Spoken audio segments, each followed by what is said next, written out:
Episode number 16.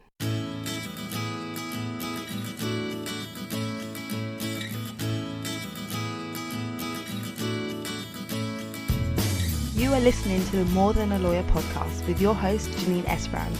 I'm here to help lawyers and mums to thrive in their careers and motherhood. I share tips, strategies, and inspirational conversation with awesome women to help you reduce the struggle in your juggle.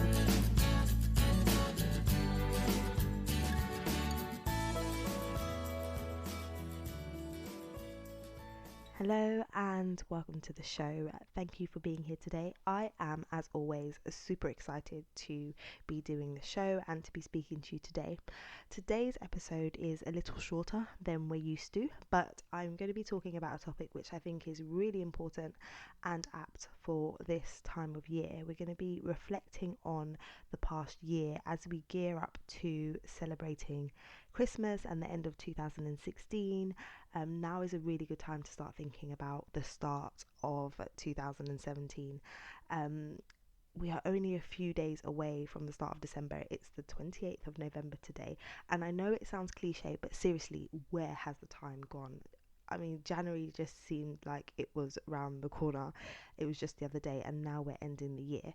So I think perhaps I notice it more now as a mother because time is kind of measured against the age of my son. So I see how quickly he is growing. He's now 18 months old, and it just highlights to me how quickly time is passing. And I'm sure all of the mamas listening out there can relate to that.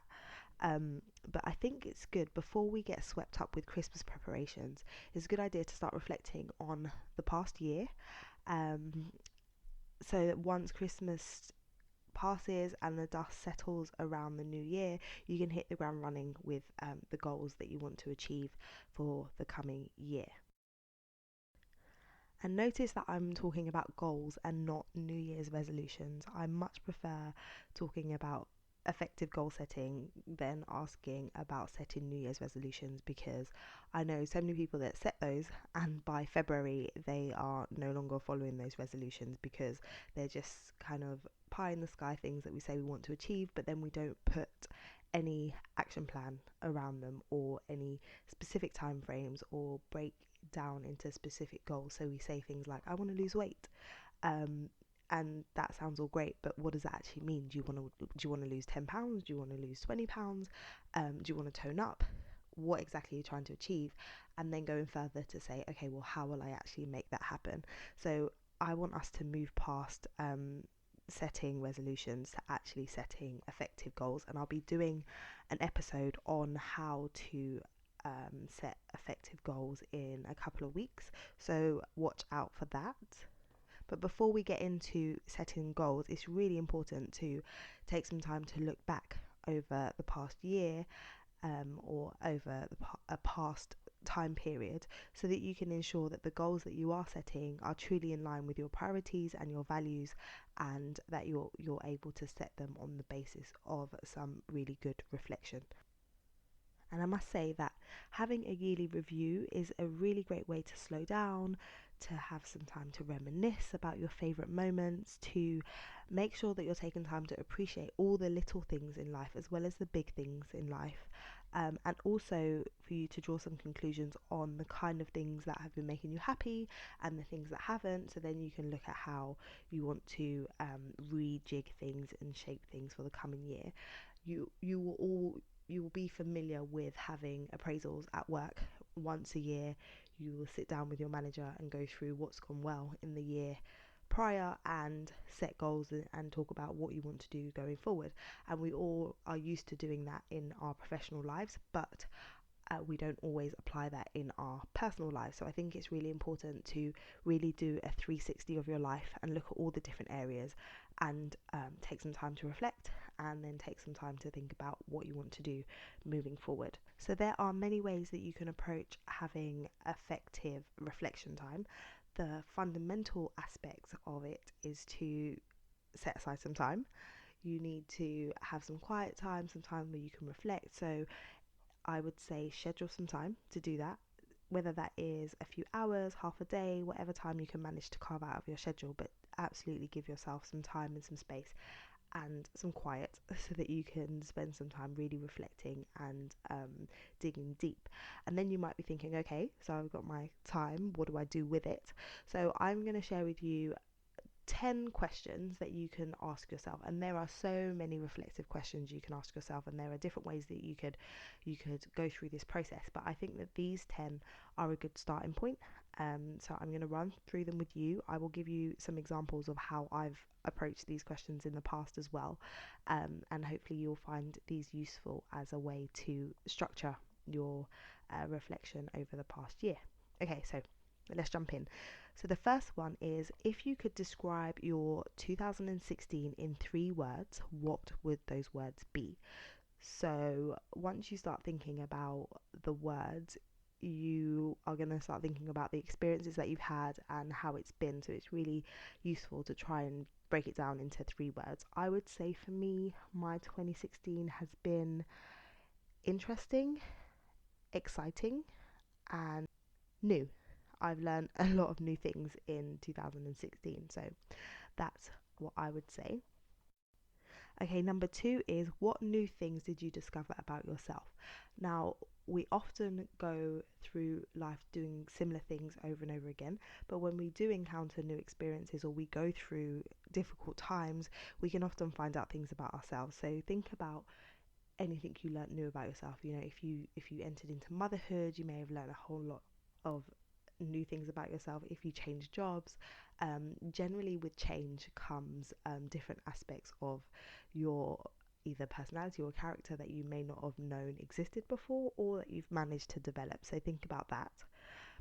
Number 3 is, what single achievement are you most proud of? Is there anything that you have done this year, big or small, that you are really, really proud of? And if there is, then write that down, note it down, and have a think about why. What about it makes you really proud? Okay, number 4 is, what was the best news you received this year? Did you receive any exciting news that you would like to really reflect on?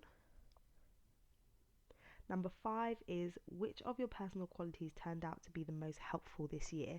So this one goes to starting to really understand yourself and get to know yourself in terms of your character strengths and your personality strengths.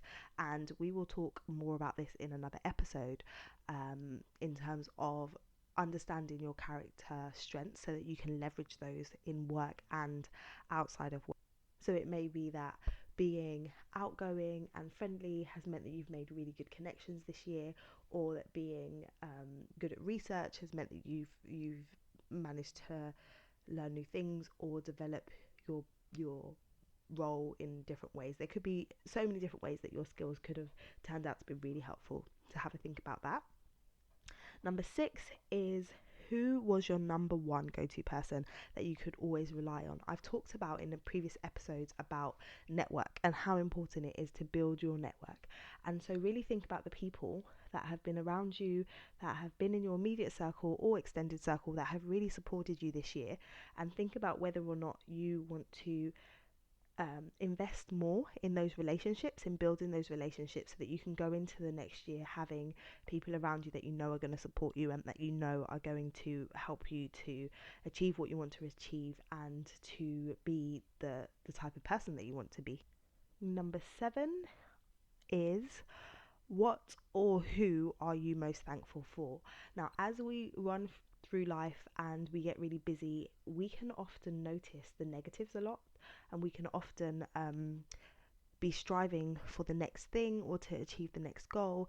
But it's a good practice to get used to identifying what you're grateful for and what you're thankful for, so that you don't lose track of all the good things that are happening. So really think about who you're thankful for and what you're thankful for, and that can always put you in a better mood. When you've had a bad day, I would suggest taking some time to sit down and think, okay, bad things have happened, but what am I grateful for? What am I thankful for? There's always something, even if it's just the fact that you woke up this morning and that you have breath and you have life. We've always got something to give thanks for. Okay, and number 8 is, think about, was there something that you did for the very first time in your life this year? Have you done anything really, really new? So I know that many people have a bucket list. Many people have those things that they'd like to do or try. So is there anything that you tried this year, whether it's something like snowboarding or jumping out of a plane, or something as simple as going on a roller coaster, or going to a theme park, or whatever it is, something new that you tried this year, and then think about what you loved about that thing and whether you want to incorporate doing more things like that in the coming year. I would say one thing that I've done this year that I hadn't done before is really connected with a lot of people online. So through launching this podcast, I've had the opportunity to meet a whole load of amazing people, amazing women, and have had a mastermind group start, and have been able to just really get to know some people across the pond in different parts of the world, in Australia, in the States.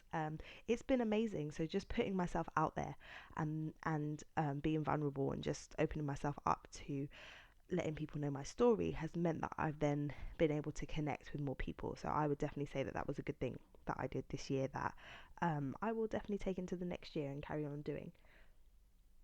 So number 9 is a really good one. It is, if someone was to write a book about your life in 2016, what genre would it be? What genre would that book fall into? So if you think about your year as a whole, what has it been about? Has it been a drama? Has it been drama filled year? Has it been all about love? Has it been about adventure? What category would you place your life in 2016? I love this one because it really gets you to start thinking outside the box. So I'd love to hear from you, some of your genres. So feel free to drop me a line at Janine@lightboxcoaching.com and let me know. Because yeah, I love things like that. And then, okay, so the last thing, number 10, is what was your biggest breakthrough moment career wise? Now, I know for a lot of us, we are juggling work and family life and sometimes switching roles and progressing into new roles, or changing the way that we're working. So really thinking about what your biggest breakthrough was. So it can be challenging if you're trying to switch from normal work to flexible working after becoming a mum, but even though we think it's challenging, it's not impossible. So you may have had breakthroughs in this area. I know for me, I decided I didn't want to go back to working as a corporate lawyer in private practice, and I left my job before lining up a new job, but actually an opportunity came up to work in-house and on a part-time basis, and it's been great for me and my family. It's worked really, really well. So that was a breakthrough for me, just stepping out in faith and saying, I know that I don't know what I'm going to do, but what I don't want to do right now, and that allowed me to have the space to accept an opportunity as it came up. So thinking about your breakthroughs career-wise and realizing that even if you haven't got to where you want to get to completely, you may well have made massive steps or strides towards that. So really acknowledge that. So those are the 10 questions. Now there are loads of other questions that you could possibly ask yourself, but these are a good place to start. And don't worry if you're listening in the car or you're on the move and you're thinking, how am I going to remember all these?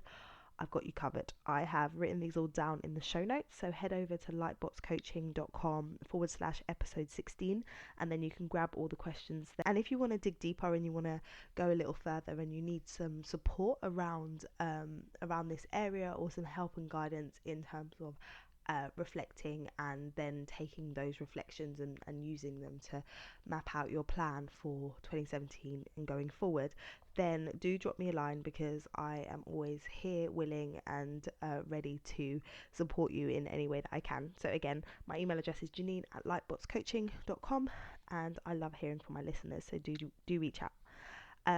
One thing I just wanted to say is, if you haven't done so already, and you are a mum who is returning to work, or you have recently returned to work, please head over to the website and grab your free training on how to have post-baby career success. I touch on various elements of how to kind of set yourself up for success after you've had your baby, and how you can leverage your skills so that you are working smarter and not harder when you go back to work. So really, really useful. So do head over and grab that on the website. So that brings me to the end of today's episode. I love chatting to you guys. I look forward to connecting with you in the next episode. Until then, look after you and look after your babies. And please, if you are enjoying these episodes and this podcast, leave a review on iTunes. It helps more women just like you to find the show and to join in the conversation. So I'd really appreciate it if you could spare 60 minutes or so, or 60 minutes, 60 seconds or so to leave a review. All right, so I will leave you now, and I hope that you have a great rest of your day. Bye.